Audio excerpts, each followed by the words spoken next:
C'est un échange qui était vivement attendu par la jeunesse de Djambala.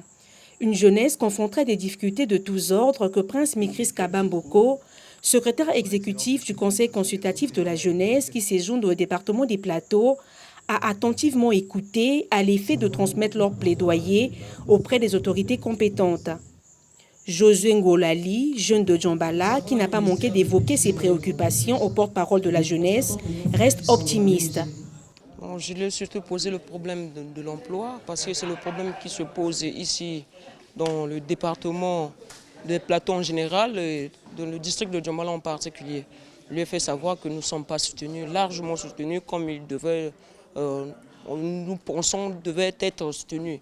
Nous gardons cet espoir qu'en tant que porte-parole de cette jeunesse montante, il va aller dire à qui de droit et nous allons recevoir en fait ce que nous attendons. L'employabilité des jeunes, le manque de qualification, le civisme, l'accompagnement des petites et très petites entreprises, la mise en place d'une zone agricole protégée à Djambala, la délinquance des jeunes, bref, l'accompagnement des jeunes sous toutes ses formes, sont autant de mots qui minent cette jeunesse.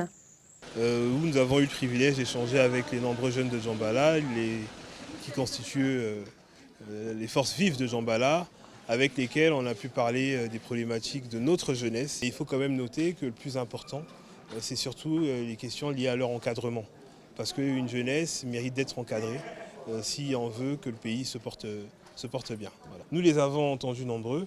On a pu s'apercevoir que c'est une jeunesse très disciplinée ici à Djambala et leurs préoccupations, je peux les rassurer, seront transmises aux plus hautes autorités, y compris au président de la République.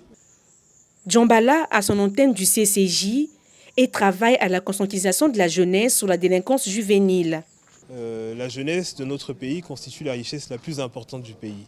Au-delà du sous-sol qui un jour disparaîtra, etc., nous avons l'avantage aujourd'hui, dans un monde globalisé, d'avoir la population la plus importante, qui soit jeune. Et le président de la République, son Excellence Denis Sassou Nguesso, martèle souvent là-dessus.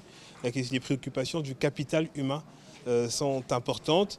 Si on y prend garde, si on n'accompagne pas cette jeunesse, si on ne la forme pas, si on ne l'encadre pas, eh bien, demain, la situation pourrait dépérir davantage. Le Conseil consultatif de la jeunesse est une institution constitutionnelle qui a pour mission d'émettre des avis au président de la République et des suggestions au gouvernement sur des questions liées au plein épanouissement de la jeunesse dans le cadre intergénérationnel.